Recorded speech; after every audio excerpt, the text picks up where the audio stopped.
देखिए, ये कहना गलत नहीं होगा और कई बार राजनीतिक दल ये कहते हैं कि एग्जिट पोल तो पहले भी आते रहे हैं, सब गड़बड़ाते रहे हैं। भारतीय जनता पार्टी ने भी ऐसा कोई उत्साह नहीं दिखाया कि वो बिल्कुल एग्जिट पोल के साथ चले जाएं। वो तो कह रहे हैं कि हम तो इससे बेहतर करने वाले, हम तो 200 पार करने वाले हैं। तो कुल मिला के एग्जिट पोल आ गए और सबकी नज़र भी थी, इसमें कोई दो राय नहीं है। जितने नेता, जितने राजनीतिक दल आपको कुछ भी बोलते, कुछ भी प्रतिक्रिया देते दिखाई दें, लेकिन वो इंतज़ार तो कर रहे थे कि होता क्या है। इसका अपना विज्ञान होता है, कम से कम जनता की कुछ नब्ज समझ में आती है। फिर एक भाषा, एक सुर में अगर एग्जिट पोल एक जैसी बात कहते हैं तो इसको नज़रअंदाज नहीं किया जाता है। लेकिन एग्जिट पोल पहले भी पलटे हैं, लिहाजा जब तक एग्जैक्ट नतीजे नहीं आ जाते तब तक कुछ भी कहना जल्दबाजी होगी। फिर भी चर्चा करते हैं क्योंकि बीजेपी में उत्साह है। वहीं अपने दावे टीएमसी के हैं तो राधिका भट्टाचार्य जी प्रवक्ता हैं भारतीय जनता पार्टी के, वो मेरे साथ जुड़ रही हैं। मोहम्मद एहतेशामुल हक साहब जुड़ रहे हैं, वरिष्ठ नेता हैं तृणमूल कांग्रेस के। विपिन शर्मा जी जो कि वरिष्ठ पत्रकार हैं वो जुड़ रहे हैं, और संजय राणा मेरे साथ जुड़ रहे हैं राजनीतिक विश्लेषक के तौर पर। संजय भाई आपका स्वागत है, राधिका जी आपका स्वागत है, विपिन जी आपका स्वागत है, और एहतेशामुल हक साहब आपका भी बहुत बहुत स्वागत है। तो शुरुआत मैं आप ही से करता हूं क्योंकि जो सवाल है वो इस एग्जिट पोल के बाद, क्योंकि हमारा सबकी दिलचस्पी जो है ज़्यादातर पश्चिम बंगाल में रही। हालांकि तमिलनाडु में भी बहुत इंटरेस्टिंग एग्जिट पोल आए, लेकिन पश्चिम बंगाल में अगर इसके आसपास नतीजे होते हैं या सभी एग्जिट पोल जिस तरह का इशारा कर रहे हैं वैसी कोई तस्वीर बनती है, तो ऐसे हालात में आप क्या मानेंगे? क्या आप लोगों से कोई चूक हो गई, या आप जनता की नब्ज नहीं समझ पाए, या फिर कोई और बातें हैं जो आपने सोच रखी है कि उस दिन क्या बोलना है? देखिए डॉक्टर परवीन साहब, सबसे बड़ी बात है जिस हिसाब से ये जो एग्जिट पोल है, 7 लोगों का एग्जिट पोल है, जिसमें 5 जो है भारतीय जनता पार्टी को दिखला रहा, 2 तृणमूल कांग्रेस को दिखला रहा। लेकिन एग्जिट पोल है, एग्जैक्ट पोल नहीं है, ये बात समझना होगा। एग्जैक्ट जो पता चलेगा वो 4 मई का दिन होगा, और तकरीबन 1 बजे तक ये हमारे पश्चिम बंगाल के साथ साथ भारत के तमाम राज्यों में ये आप लोगों के मीडिया के मार्फत समझ में आ जाएगा। हम लोग फुल मेजोरिटी के साथ 230 आप कोड करके लिख लीजिए परवीन जी।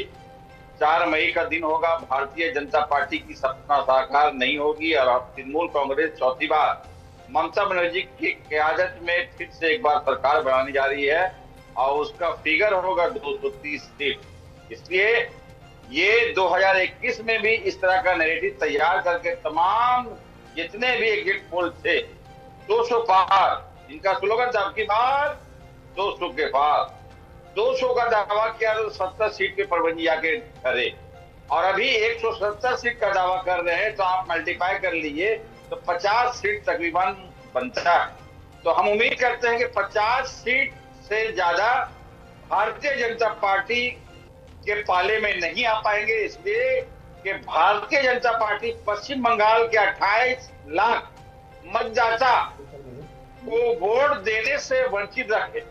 इसलिए 92 पॉइंट से भी ज्यादा पश्चिम बंगाल के लोगों ने वोट जो दिए हैं एसआईआर के विरुद्ध में, खासकर हमारी माताओं बहनें जिस हिसाब से आगे बढ़ के आई है वो एसआईआर के विरुद्ध में। इसलिए कि भारतीय जनता पार्टी जिस हिसाब से नैरेटिव यहाँ तैयार कर करके, एक तो डायरेक्ट वो हम लोग से सके नहीं है 2021 में या उससे पहले, तो क्या है एसआईआर का एक माध्यम से उन्होंने ये सब तो मैं अभी पिछले 2-4 दिन में आपसे ये सब बातें कर ही चुका हूँ, आप बोल भी चुके हैं, तो ये सारी बातें तो हो ही गई ना। आज अब थोड़ी नई बात करते हैं, मैं ओपनिंग कमेंट तो ले लूं सबके, लेकिन एक छोटी सी बात मुझे बताइए।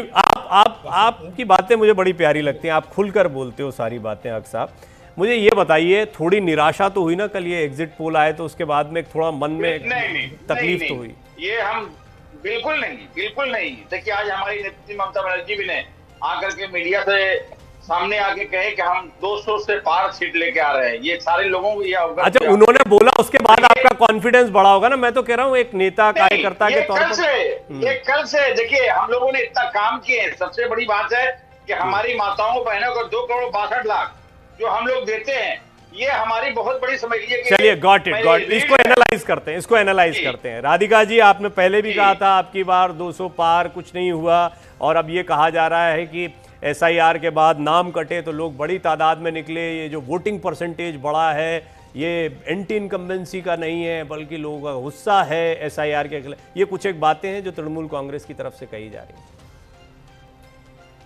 अनम्यूट कर लीजिए, अनम्यूट कर लीजिए। ये चुनाव आ रही है जी मेरी आवाज? जी जी आ रही है।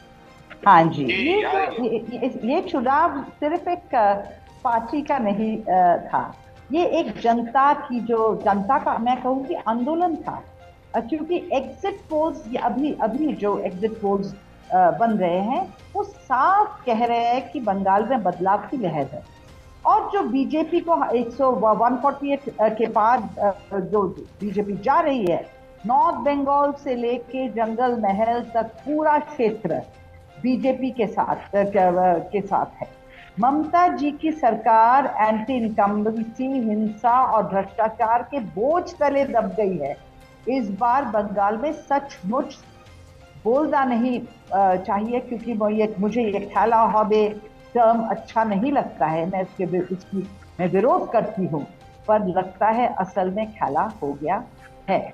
और दूसरी बात, हम जब 21 की बात करें और आज की बात करें, 5 साल में बहुत कुछ हो गया।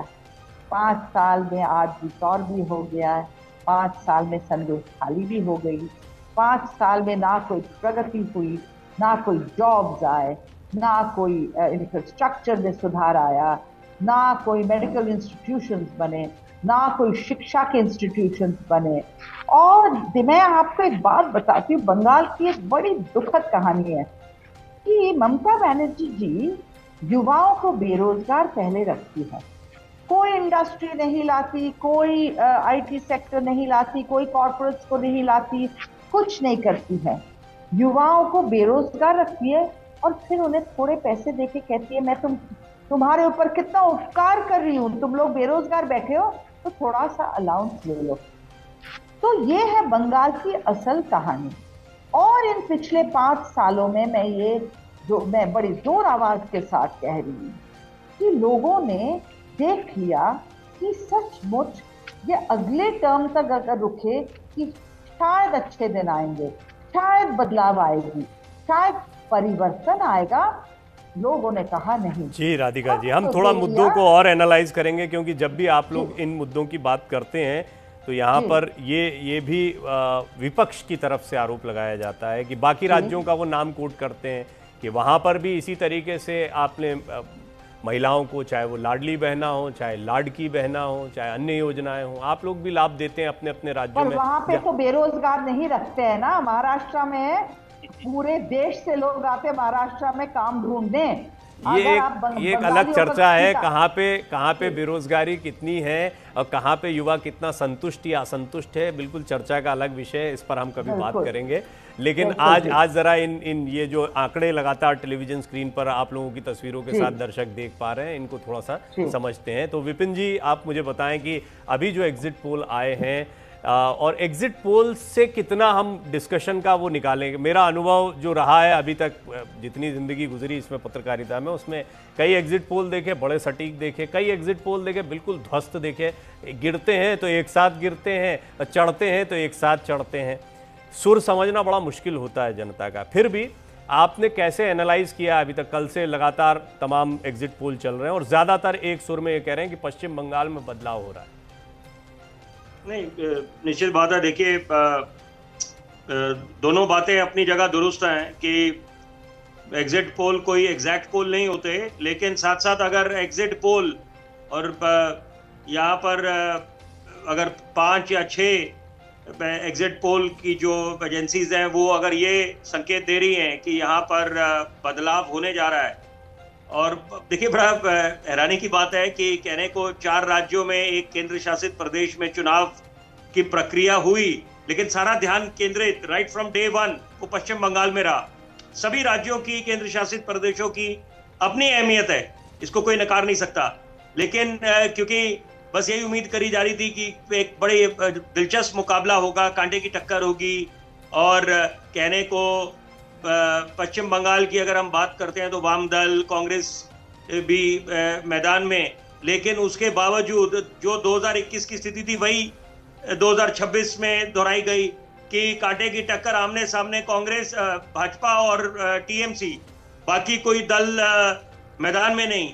और देखिए, यहाँ पर आप एग्जिट पोल की जब हम लोग बात करते हैं, आकलन करते हैं, तो एक होता है कि जो बॉडी लैंग्वेज या जो सबसे कद्दावर नेता है, चाहे टीएमसी के अभिषेक बैनर्जी की बात करें, ममता दीदी की बात करें, उधर माननीय प्रधानमंत्री नरेंद्र मोदी, गृह मंत्री अमित शाह, तो हर एक अपने अपने दावे कर रहे थे।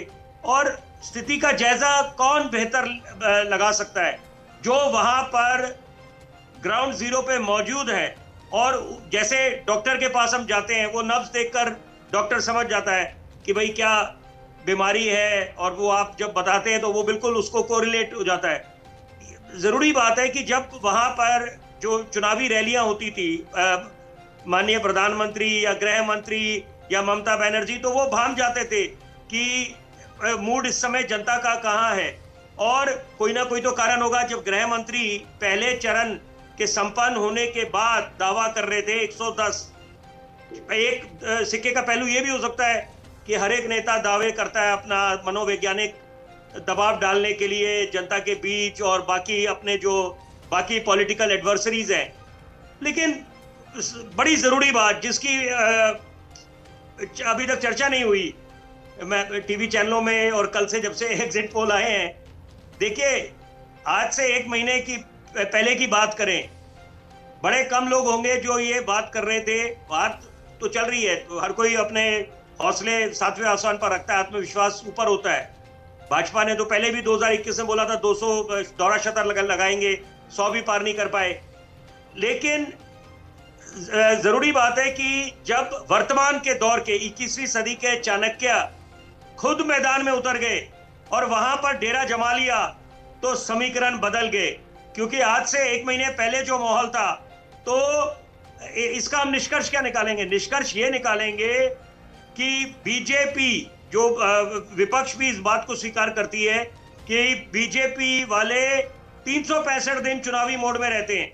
और वैसे भी नरेंद्र मोदी और गृह मंत्री अमित शाह की बात करें, they are tough task masters, they don't have a casual और अ कंप्लेसेंट ठीक है विपिन जी, एक ये बात आपकी सही है कि बीजेपी की स्ट्रैटेजी जो रही है वो सिर्फ इस चुनाव में नहीं, बहुत सारे चुनाव में, महाराष्ट्र में अपना मुख्यमंत्री, बिहार में अपना मुख्यमंत्री, तो बीजेपी की रणनीति को तो सभी लोग मानते हैं। लेकिन ये सब खालिस राजनेता हैं, ममता बनर्जी की रणनीति और उनकी राजनीति को भी नज़रअंदाज नहीं कर सकते। वही ममता बनर्जी है जिन्होंने वामपंथी दलों के किले को भेद दिया, कांग्रेस से छूटने के बाद या साथ नहीं होने के बाद अपनी पार्टी को न सिर्फ खड़ा किया बल्कि लोकप्रियता के शिखर पर पहुंची। इसको नज़रअंदाज तो होते हैं, सब राजनीतिक रूप से बड़े बड़े चेहरे होते हैं, लेकिन ये भी बात सही है कि यही तो राजनीति है, तभी तो लड़ाई होगी, तभी तो आमने सामने की लड़ाई हो रही है।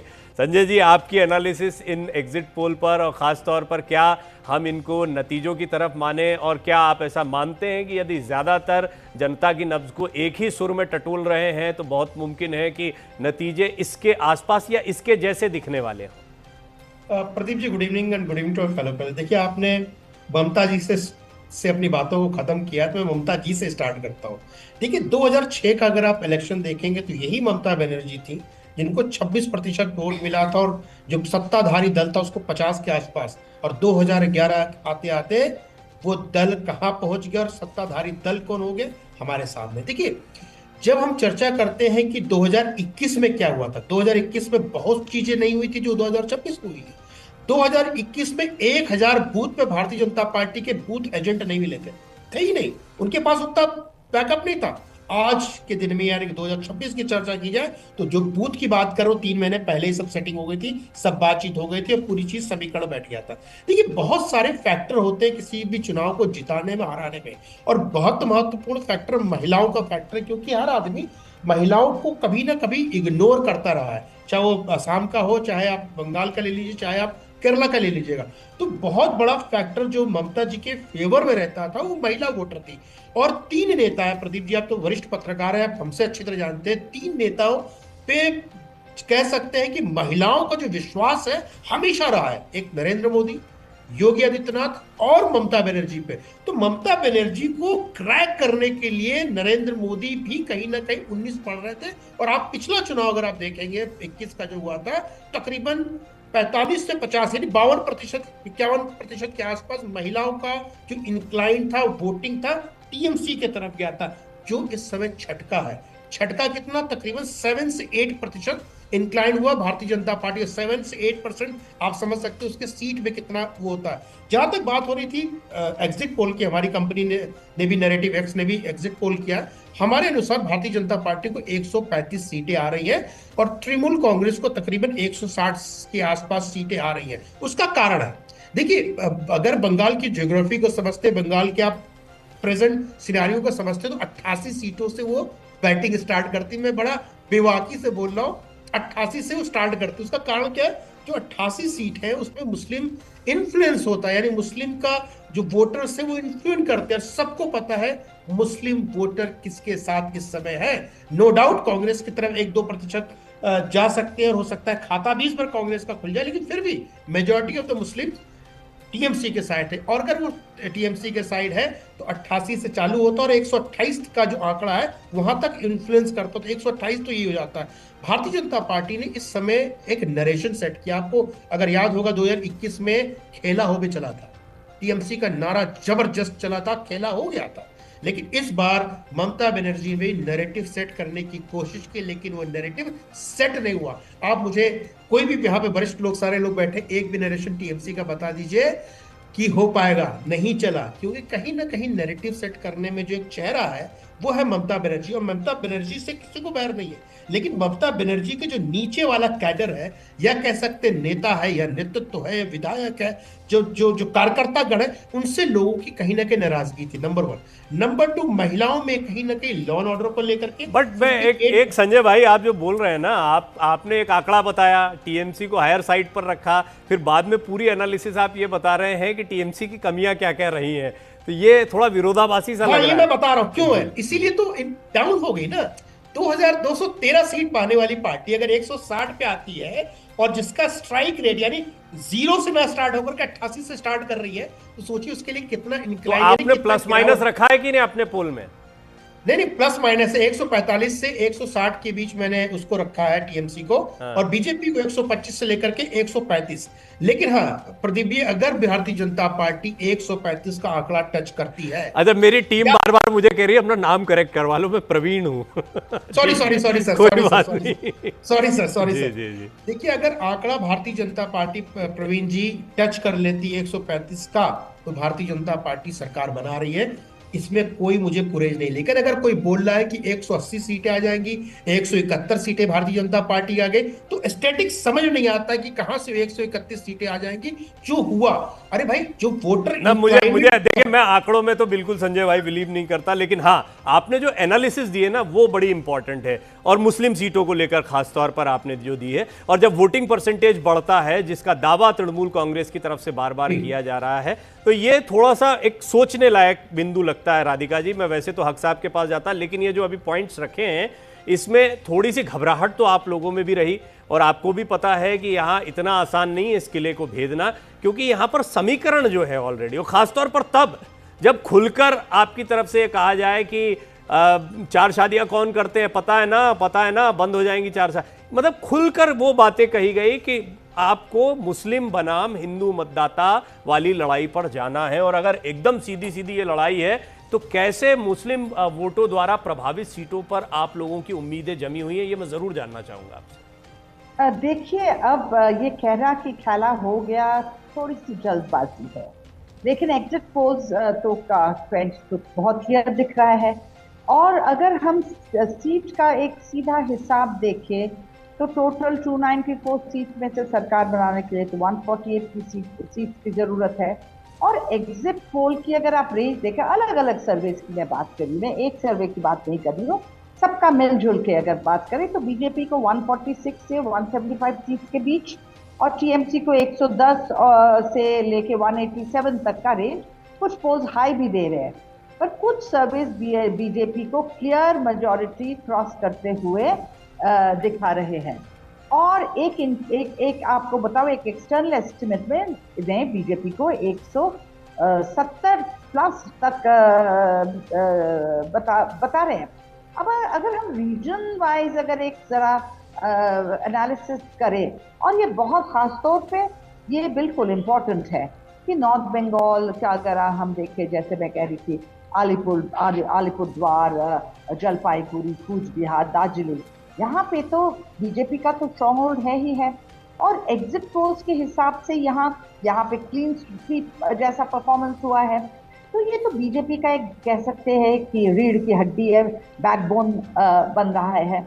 और जो अगर हम बातें करें जैसे जंगल महल की या पुरुलिया की या बांकुरा की या पश्चिम मेदिनीपुर की, 2021 में अगर देखा जाए वहाँ भी बीजेपी वहाँ पे स्ट्रांग थी।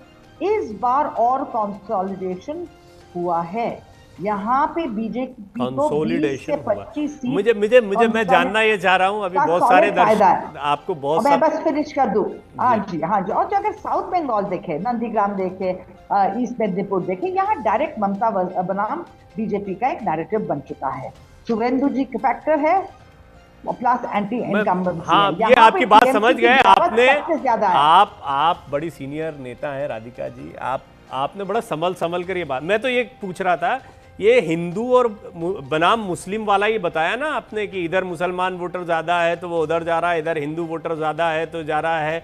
अभी हम अधिकारी जी को भी सुन रहे थे, उन्होंने कहा अभी सीधा बयान कि हिंदू खुलकर निकला है बाहर और वोट किया। आपके बड़े नेता कह ही रहे हैं ये बात। तो ये हिंदू बनाम मुस्लिम वाला फैक्टर है, मतलब हिंदुओं ने आपको बहुत मतदान किया है और मुस्लिमों ने एक तरफा ममता बनर्जी को या टीएमसी को मतदान किया है, और फिर भी आप जीत जाएंगे, ये आप कह रहे हैं। देखिए, जो हुआ है बंगाल में कभी होना नहीं था।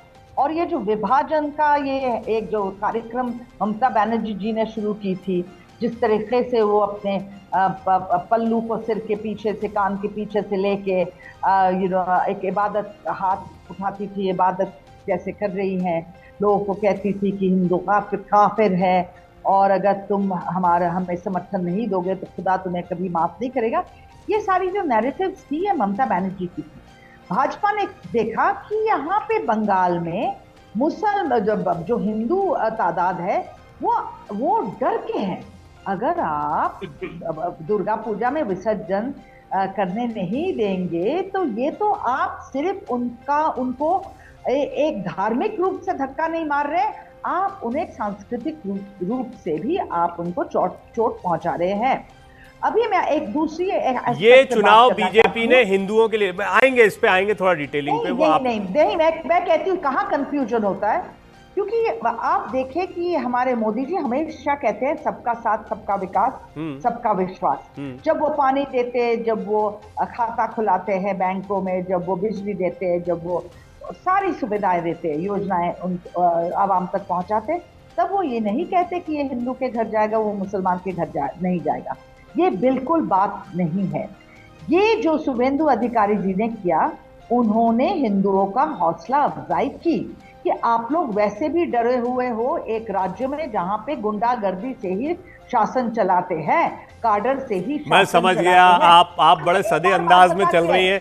जानते हम सब हैं राजनीति, वोट कैसे हुआ। प्रवीण जी मैं ये एक बात कह दूं, देखिए जब एग्जिट पोल्स चल रहे थे, लोग अब भी डरे हुए कि कईयों ने तो मुंह खोला ही नहीं, ना हाँ में ना में। लोग नहीं, हिंदू डरे हुए हैं। आपने ये बोला ना, हिंदू डरा हुआ था, हिंदू अनकंफर्टेबल था। अच्छा, डरा ना हो, मैं समझ गया, आपकी बात को ऐसे ही रखता हूँ।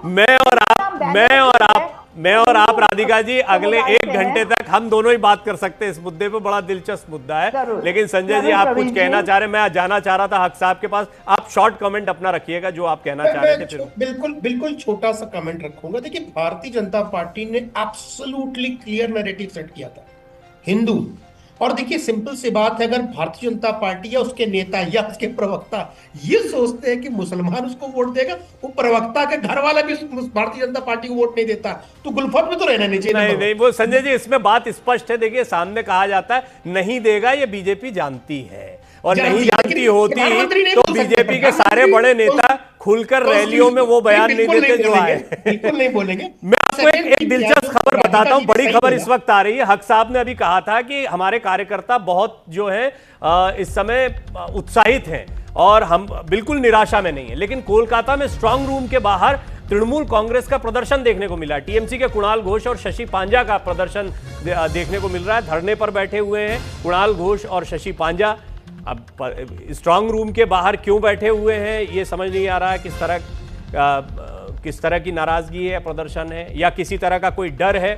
देखिए, मैं बार बार ये पूछता रहा जैसे ही एग्जिट पोल आए, उसके बाद ये वाली तस्वीर और खबर इसलिए महत्वपूर्ण है कि क्या तृणमूल कांग्रेस, बेशक यहां पर एहतेशामुल हक साहब कुछ कह रहे हैं या टीएमसी के नेता या ममता बनर्जी खुद आकर कह रहे हैं कि नहीं कोई दिक्कत नहीं है, हम जीतेंगे फिर से, लेकिन बेचैनी है। ये तस्वीरें क्या इस ओर, ये मेरा प्रश्न भी है। और हक साहब जैसे बड़े नेता टीएमसी के बैठे हैं हमारे साथ, तो वो बताएंगे कि क्या ये एक निराशा है या किसी तरह का कोई डर है, कोई भय है कि स्ट्रांग रूम के बाहर तैनाती और पहरा दिया जा रहा है, प्रदर्शन किया जा रहा है। क्या है हक साहब, आप ये तस्वीरें जारी हैं।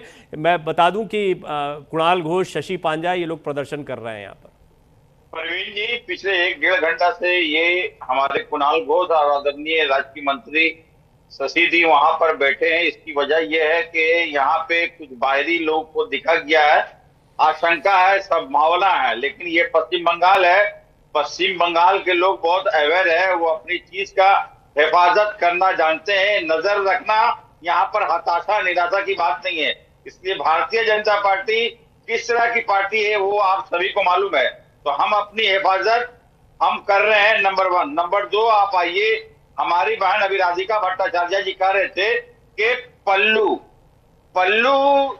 रख करके ममता बनर्जी चलती है। तो भारत की पर्दा प्रथा में सबसे हर माताओं बहनों को देखेंगे। हिंदुओं की अरे तरह आप बोले तो लगाना। मैं चुप रहा था, सुनिए, आप बोले तो मैं चुप रहा था। हमने एक बार जवाब दिया, सुनिए। नहीं, आप मेरे बात को घुमाए ना। दीदी सुनिए, आप कोट करके रखिए, आप बोलिएगा।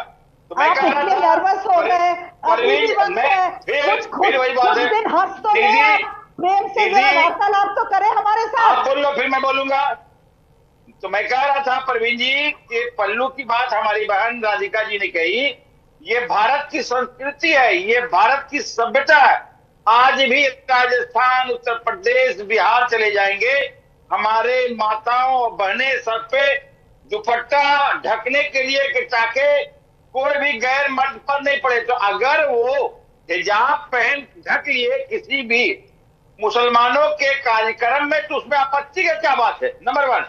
अब आइए, हमारे जो विपिन जी है, मैं उनका जवाब दे रहा हूं कि 21वीं सदी का सबसे बड़ा चाणक्य, उन्होंने कहा 21वीं सदी का बहुत बड़ा चाणक्य जो है, 2021 में भी चाणक्य जी यहाँ आए हुए थे।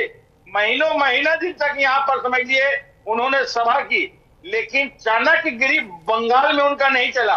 2026 में भी नहीं चलेगा, 2021 में भी नहीं चलेगा। अब आइए, हमारे जो भाई बोल रहे हैं संजय जी बोल रहे थे, उनका भी जवाब दे रहा हूँ। ठीक है, एनालिसिस कर रहे हैं, बहुत अच्छी बात है, लेकिन उनको एक स्लोगन अप टू डेट कर देता हूं कि इस बार भी हमारी पार्टी की ओर से एक स्लोगन है, जिस हिसाब से पिछली बार 2021 में खेला हुए था, इस बार है जो तो करो हमला, आबाद जितवे बांग्ला। संजय जी, हमारी पार्टी ने ये स्लोगन इस बार भी दी है। अब आइए, बात जो है, जो एनालिसिस जो हो रहा है, ये 4 तारीख को सिद्ध हो जाएगा, प्रूफ हो जाएगा दिन के 1 बजे तक। चौथी बार देखिए, पश्चिम बंगाल, आपने कहा प्रवीण जी कि भारत की एक ऐसी नेत्री है ममता बनर्जी के अच्छों के सामने उनका समझिए कि वो इस हिसाब से बात रखती है कि बड़े से बड़े हिंदुस्तान के नेता उनसे समझते हैं कि ये जो बोल रहे हैं वाकई में बहुत सही बात है। तो उनको मालूम है कि हम राजनीति कर रहे हैं। वो डे 1 से आज समझ लिए एक छोटे बाल्यावस्था से वो राजनीति कर रही है। तो भारत के इतिहास में ममता जी के विषय में कौन नहीं जानता, ये तो हम उनकी तारीफ करेंगे। और 4 मई को अगर आपका दावा सिद्ध हुआ तो सब तारीफ करेंगे। आप देखिएगा कितने बड़े बड़े पैकेज उनकी प्रोफाइलिंग चलेगी, वो निश्चिंत रहिए।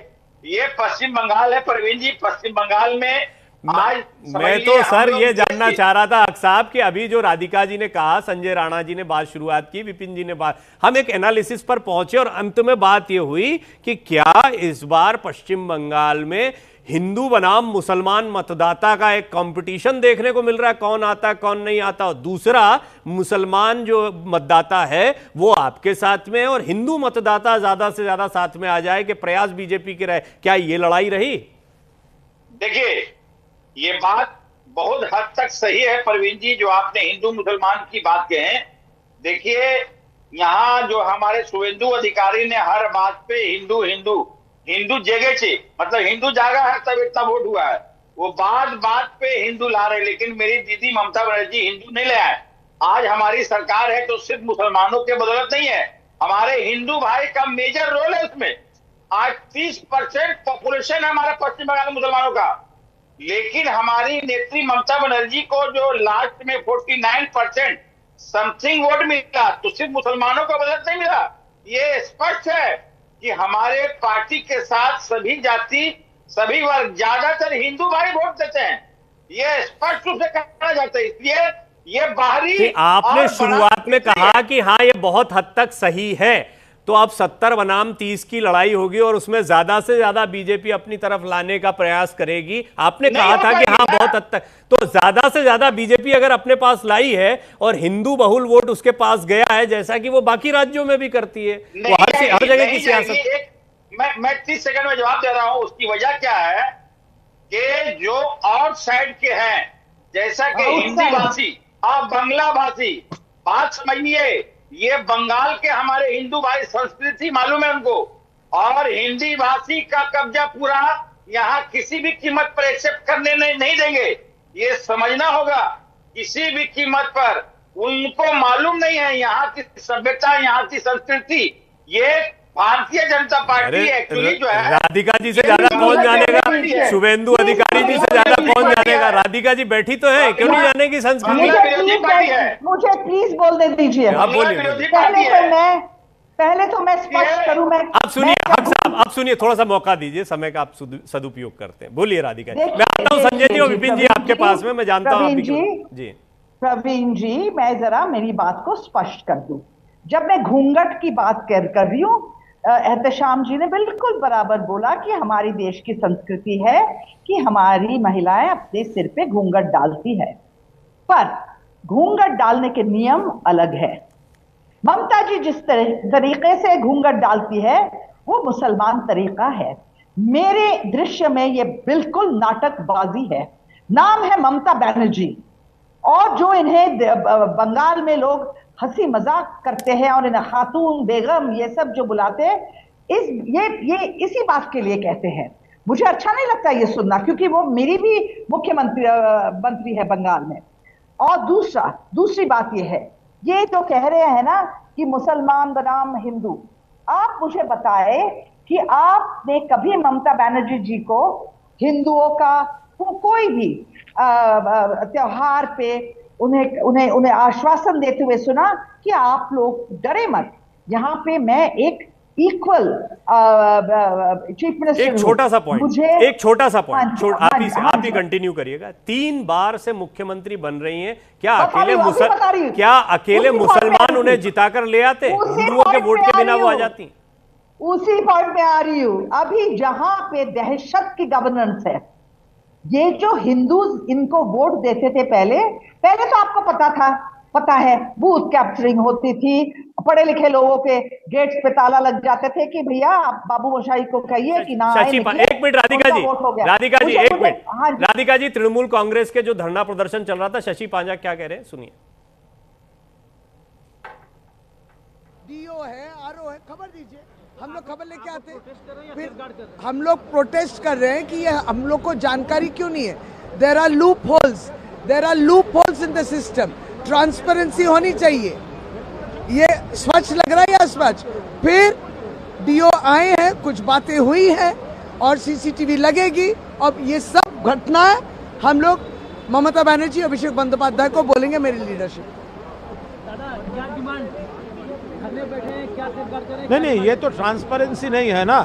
इट ए सील्ड जो स्ट्रांग रूम है वो विदाउट एनी विटनेस वो लोग खुल के थोड़ा आदमी भेज दिए, वो पोस्टल बैलेट में काम कर रहा है कि वो पोस्टल बैलेट आया किधर से, वो जेन्युइन पोस्टल बैलेट है या दूसरा कुछ है, वो तो देखना पड़ेगा। और वहाँ काम हो रहा है हमारा स्ट्रांग रूम के सामने, तो वो क्या सिक्योर्ड है? सिक्योर्ड तो नहीं है। इसीलिए मैडम पांजा और मैं यहाँ पर धरना में बैठा था। वो बोल रहा है मेल भेजा है, ठीक है तो अभी तो घुसने दीजिए। बोले नहीं घुसने दूंगा। तब भेजा है क्यों?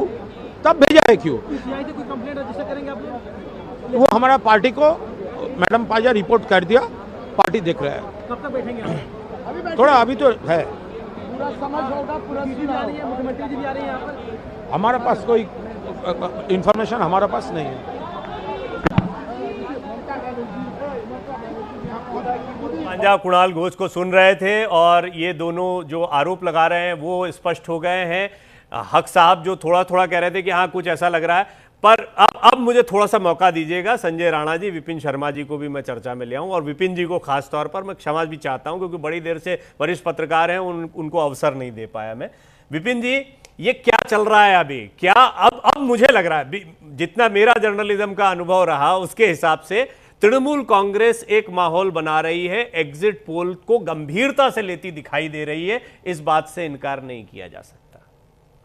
रविंद्र जी, आपने मेरी बात जो मैंने बोलनी थी आपने पहले ही बोल दी। देखिए, हमेशा सिक्के के दो पहलू होते हैं और बड़ा जरूरी है कि एक सिक्के का पहलू यह भी हो सकता है कि आप ग्राउंड बना रहे हैं, क्योंकि it is a direct fall out of the exit polls that were shown yesterday, कि अब आप एग्जिट पोल देकर अब आप कुछ ऐसा बनाना चाह रहे हैं। क्योंकि मैंने एक बड़े वरिष्ठ टीएमसी के प्रवक्ता से कल एक प्रश्न पूछा था। मैंने बोला कि अगर मान के चले हाइपोथेटिकली कुछ भी हो सकता है, मैं बतौर पत्रकार जो समझ रखता हूं, मैं एग्जिट पोल को कभी एग्जैक्ट पोल नहीं समझता, कुछ भी हो सकता है, पासा कहीं भी जा सकता है। लेकिन हाइपोथेटिकली अगर मान के चलें कि भाजपा बाजी मार जाती है, तो मैंने उनसे सवाल पूछा, बड़ा सरल सा सवाल था कि आप फिर ठीकरा किस पे फोड़ेंगे? एसआईआर पे करेंगे, क्या करेंगे, ईवीएम की बात करेंगे? तो अभी that can be one possibility कि अभी जो भाजपा के नेता ये बोल सकते हैं कि एक माहौल बनाया जा रहा है। दूसरा पहलू ये भी हो सकता है कि वाकई में ये जांच का विषय है और बिल्कुल दूध का दूध पानी का पानी होना चाहिए। उससे भी ज्यादा जरूरी बात, मैं हक साहब को बहुत ध्यानपूर्वक सुन रहा था। मैं हक साहब आपको बड़े जिम्मेदारी से एक बात बताऊंगा और मैं चाहूंगा आप ध्यानपूर्वक ये बात सुने। मैंने पत्रकारिता में जीवन खपा दिया, मैं बिल्कुल न्यूट्रल कमेंटेटर हूं। तो एक अंग्रेजी का शब्द है preconceived notion. We should not nurture preconceived notions, कि हम लोग सोच के बैठे। मैंने तो आकलन करा बिल्कुल होलिस्टिक, मैंने तो किसी का पक्ष नहीं लिया, ना पक्ष ना विपक्ष, निष्पक्ष होकर बात रखी। और मैंने जो विचार रखे वो तो हर कोई बात करता है। चाणक्य, हम ममता बनर्जी नहीं बोलते, ममता दीदी बोलते हैं। और अगर मैंने चाणक्य बोल दिया तो ये मैं पहला व्यक्ति तो हूं नहीं, वो तो जो उपाधि उनको दी जाती है वो दी जाती है। और जो जहां पर जिसको श्रेय मिलता है या जहां पर जिसकी आलोचना होनी चाहिए वो होना चाहिए। We should call a spade. तो पहली बात तो ये है। और देखिए, जो कोई ना कोई तो कारण होगा। अगर ममता दीदी पे बंगाल की जनता ने 3 मर्तबा भरोसा जताया, वो 3 मर्तबा मुख्यमंत्री रही है, उसका श्रेय आपको देना पड़ेगा। और वो अलग बात है कि क्या चौथी मर्तबा वो सफल होंगी, वो तो देखिए 4 मई को तस्वीर साफ होगी। लेकिन जरूरी बात है कि देखिए, एक सवाल जरूर बनता है, बड़ा जायज सवाल, कि ये जो बम्पर वोटिंग हुई है, वो तो आप नहीं कह सकते कि इट वाज ऑर्केस्ट्रेटेड। वो तो बिल्कुल इट इज क्लियरली एविडेंट। हाँ, सब दिख ही रहा मतलब you don't have to wear glasses to see that. वो तो सामने साफ दिख रहा था कि अगर बम्पर वोटिंग हो रही है, इसका बदलाव के लिए या दीदी पे भरोसा बरकरार है, वो तो देखिए 4 मई को तय होगा। हम तो अनुमान, अटकलें लगा सकते हैं, आकलन कर सकते हैं।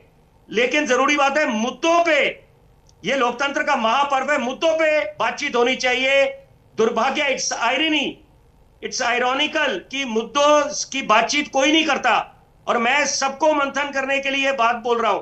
मतलब इट इज नॉट कि केवल भाजपा करे मंथन, टीएमसी, सबको मंथन करना चाहिए कि जो मुद्दे, विकास की बातें होनी चाहिए। आधे से ज्यादा कीमती समय जनता हम बोलते हैं जनार्दन है।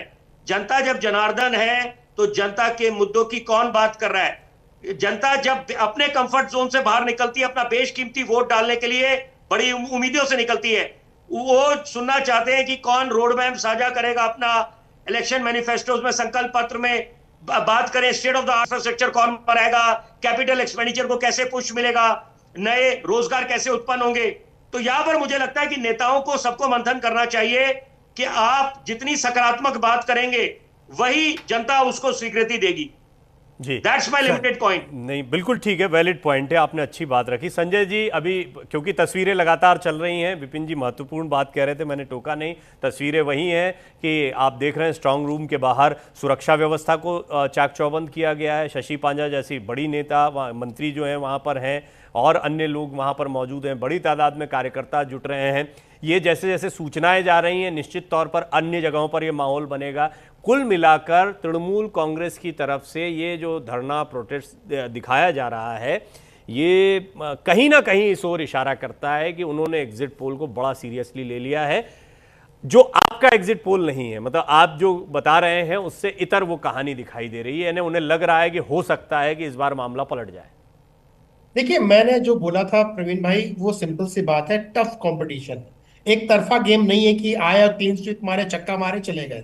और ये जो दृश्य दिखाया जा रहा है स्ट्रांग रूम के सामने, प्रदर्शन जो हो रहा है, ये दर्शाता है बौखलाहट का। ये बताइए, 2011 में आपने देखा, 16 में देखा, 21 में देखा, 26 में क्यों देख रहे हैं? क्योंकि इनको पता है कि कहीं ना कहीं चीजें पलटी हैं। और अभी जो राधिका जी बोल रही थी, इनकी बात को मैं थोड़ा सा आगे ले जाना चाहता हूँ। देखिए, आप हिंदू संस्कृति की जब बात करते हो तो हमारी संस्कृति में पर्दा और सर ढकना नहीं होता है, कोई भी जाके पढ़ सकता है। तो इस्तेमाल साहब, आप जो बता रहे हो कि सर हमारी संस्कृति में नहीं है, हमारी संस्कृति में नहीं, मुस्लिम संस्कृति में इन्वेडर आने के बाद से ही चीजें चालू हुई, तो थोड़ा सा इतिहास पे जाना चाहिए, बातें मुख बोलते पे। देखिए, कहीं ना कहीं ममता बनर्जी का जो किला था, वो महिलाओं ने बहुत बचा रखा था। उस किले को ध्वस्त करने में जो 10-12% का आपको डिफरेंस बता रहा हूं, जो महिला वोटर है, स्विंग हुआ है। और आपने देखा किस तरह से वोटर खुल के आ रही थी, महिला वोटर आ रही थी, वो कहीं ना कहीं ममता के परेशानी का सबब बनेगा और बन चुका क्यों है। महिलाओं का बिछोह क्यों ममता से? देखिए, सिंपल सी बात है, महिला है, सबसे ज्यादा उनके उनके प्रति लोगों, महिलाओं का सम्मान होता था, महिला लगाव पसंद करती थी। लेकिन जिस तरह से महिलाओं के साथ अत्याचार, लॉ और ऑर्डर की सिचुएशन हुई है पिछले 5 साल में, उठा के देखिए, और जिस तरह से उनका बयानबाजी है, 10 बजे के बाद लड़कियों को बाहर नहीं जाना चाहिए, और एक्शन लेने की जगह बयानबाजी चल रही है, और वो कहीं ना कहीं इनके लिए घातक हो चुका है। रहा हिंदू मुस्लिम की, तो no doubt Bharatiya Janata party ने बहुत खूबसूरती से नैरेटिव को सेट किया, बहुत ही खूबसूरती से, कि भैया हिंदू मतलब तुम्हारी रक्षा यहां नहीं हो सकती जब तक भारतीय जनता पार्टी नहीं है। और ये इसको साबित भी टीएमसी करती है। भाई देखिए, मुर्शिदाबाद में जो घटना हुई, लोग पलायन करने लगे, तो सरकार का काम तो उस पर लॉ एंड ऑर्डर लगा करके उसको कंट्रोल करने का, लेकिन नहीं लगाया गया।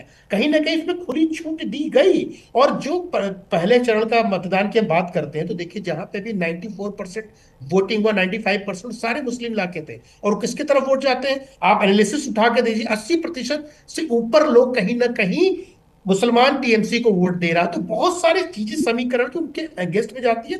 सबसे बड़ी बात है, इस्तांबुल साहब पुराने वरिष्ठ नेता है, टीएमसी का पुराना कैडर कहीं ना कहीं ममता से छटक चुका है, ममता जी से नाराज है। और नाराजगी के कारण अभिषेक बनर्जी है, ऐसा नहीं कोई और है, पड़ोसी है ना, अभिषेक बनर्जी है। कि सारी जो सत्ता है, पूरा जो ये कह सकते हैं कैंपेन था, वो इर्द गिर्द था अभिषेक बनर्जी के हाथ में।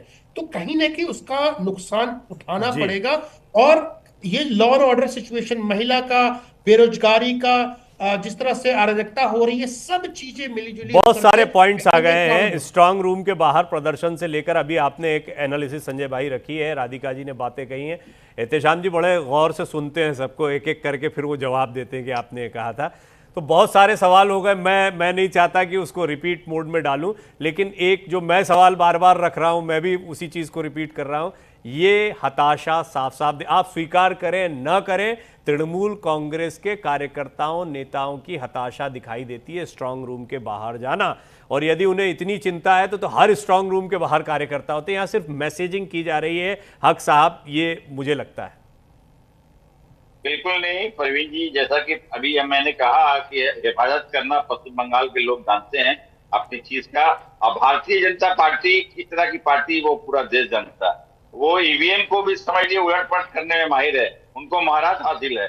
और लेकिन ये पश्चिम देखिए बंगाल शुरू कर दिया ईवीएम की बात, ये- शुरू हो गई EVM की बात। हम इंतजार कर रहे थे कब आएगी। ये गलत बात है। अक्सर साहब आपने कहा था यहाँ कुछ नहीं होगा और अभी आप शुरू हो गए। मेरे लोग वहां पे हैं, इसका मतलब ये नहीं है। हमने नजर रखे हैं, कड़ी नजर रखे हैं कि भारतीय जनता पार्टी कुछ हेरा फेरी नहीं करे, बस और कोई बात नहीं। पश्चिम बंगाल है ये, पश्चिम बंगाल जब के लोग जीते तब बहुत EVM अवेयर में है। कोई खोट एकदम नहीं। जीतूंगा मैं। मशीन की बात नहीं, मैं हिफाजत की बात नहीं। मैं कहा कि नजर रख रहे हमारे लोग, हमारे अरे नेता जहां बंगाल के वहां पे लोगों की नजर रख रहे हैं। हिफाजत नहीं की, अभी आप हिफाजती की बात कर रहे हैं। इसमें मेरे ख्याल में दीदी देखिए, ये पश्चिम बंगाल की सब कुछ उसमें अभी समझिए ये दाव पे लगी हुई है। चौथी बार दीदी की सरकार बनने जा रही है, तो हमें तो हिफाजत करना होगा दीदी, बात समझना होगा। ये पश्चिम बंगाल के लोग अच्छे तरीके से मालूम है उनको, ये आप लोग को समझना होगा। ऐसी बुराई नहीं है इसमें, अपनी चीजों का हिफाजत करना कोई बुरी बात नहीं तो है। ऐसा कुछ कर रहे हैं कि सारे स्ट्रांग रूम के बाहर एक एक नेता को अपॉइंट करने वाले हैं क्या? नहीं, उस तरह की देखिए, हमने अभी कुछ दिन पहले जो 7 लाख वोटर जो एक्स्ट्रा जो आए थे, तो हम लोगों ने वहां बाहर में डेरा डंडा डाल दिया था। पूरे टीएमसी के कार्यकर्ता, संजय भाई को मालूम होगा, स्टैंड रोड में जब सीईओ का दफ्तर में हम लोगों ने पूरे तौर पर समझिए लोगों को वहां बैठा के रखा था। रात दिन 24 घंटे का शिफ्ट हम लोग कर दिए थे। देखिए, चोरी बेईमानी अगर करने के चक्कर में रहेंगे तो पश्चिम बंगाल से समझिए ये नहीं हो पाएगा। हम लोग हिफाजत करना हमारा समझिए कि मेन काम है, हिफाजत हम लोग अपना करेंगे। और 4 तारीख को प्रवीण जी, 4 तारीख को हम कोलकाता का बहुत मीठा रसगुल्ला बहुत फेमस है, आप एड्रेस देंगे। चौथी बार हमारी नेत्री ममता बनर्जी की सरकार बन रही है। मुझे कुछ नहीं मिला, मुझे राहुल जी की जलेबी नहीं मिली अभी तक, मुझे झालमुड़ी भी नहीं मिलेगी, मुझे रसगुल्ला भी नहीं मिलेगा, लेकिन मैं नतीजों का इंतजार बड़ी बेसब्री से कर रहा हूँ। रसगुल्ला मैं जरूर भेजूंगा जी। राधिका जी कुछ कहना? नोएडा में एक दुकान है आमार सोना, वहाँ बंगाली मिठाई मिलती है, वहाँ से खाया हाँ नहीं, उसके तो हम बड़े प्रेमी हैं, बंगाली मिठाइयों के तो प्रेमी है ही। राधिका जी कुछ कहना चाह रही? जी राधिका जी। मैं कह रही थी एहतशाम जी, 4 तारीख को आप आपके घर में बिरयानी तैयार रखिएगा और मैं खिचड़ी और बेगुन भाजा। अभी देखेंगे कौन क्या खाएगा। और सुनिए जी, अरे राधिका जी, इस पर तो एक सवाल आपसे बनता है, क्या माछ भात की पार्टी नहीं होगी क्या?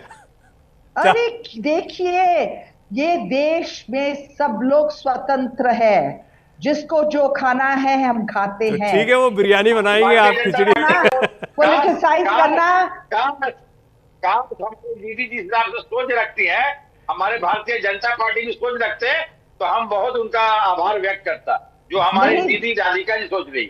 अगर काश भारतीय जनता पार्टी के जबान से, नेता से, बड़े बड़े नेताओं से इस तरह की अगर वाणी निकलती, तो मैं बहुत आभार व्यक्त करता आपके मतलब चैनल के माध्यम से, जिस तरह मैं बोल रहा हूँ। लेकिन मुसलमानों को समझिए अलग करके रखे, इसलिए मुसलमान हिस्सा ही नहीं है।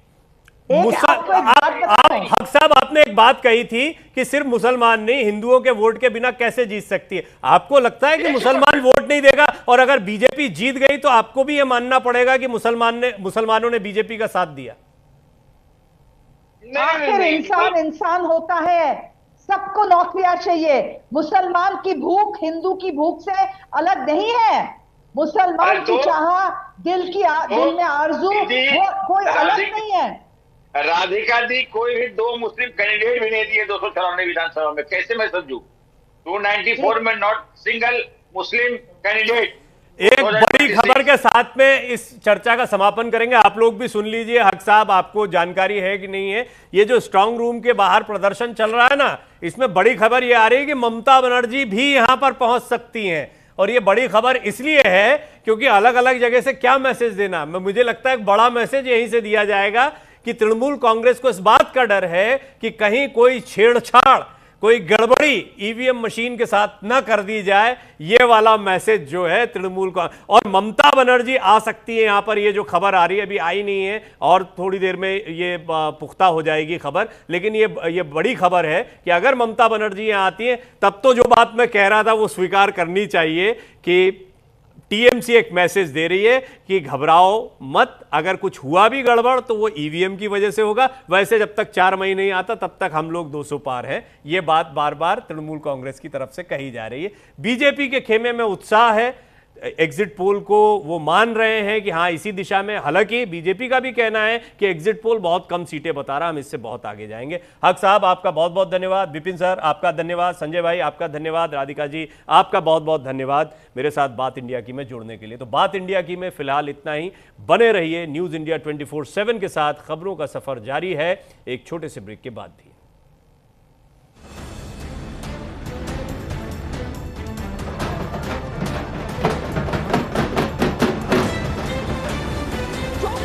লড়ে যাই, আমাকে আপনারা পারবেন না, আটকাতে পারবেন না।